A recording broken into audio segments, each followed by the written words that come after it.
have too much. Are you ready for a big fat surprise? New at 5, our food coach Lori Corbin says you might be able to keep some of that in your diet. Here's why.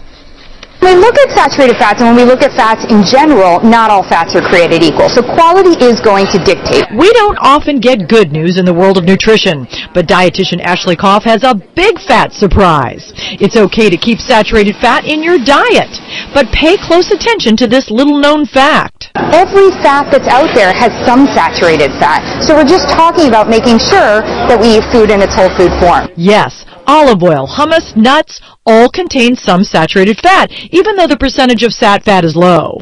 Hey, guess what? Your avocado actually has saturated fat in it.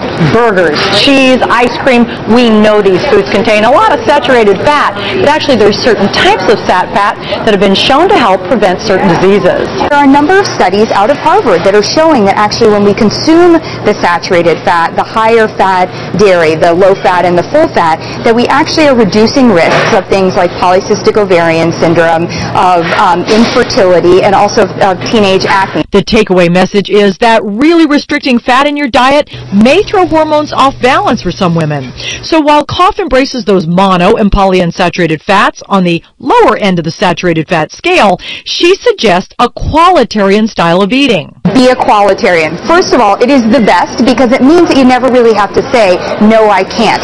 What you do is you want to choose. Chef Akasha Richmond seconds that point of view. I would never eat a burger every day, but once in a while I think it's okay. It all depends on what else you're doing and what else you're eating. If you're having the burger, don't have cheese. Butter on breakfast toast, pass on pie after dinner. On a typical 2,000-calorie day diet, experts say no more than 30% of calories should come from fat, with only a quarter of that from saturated fat. That's roughly about 15 grams or 140 fat calories. Lori Corbin, ABC7 Eyewitness News.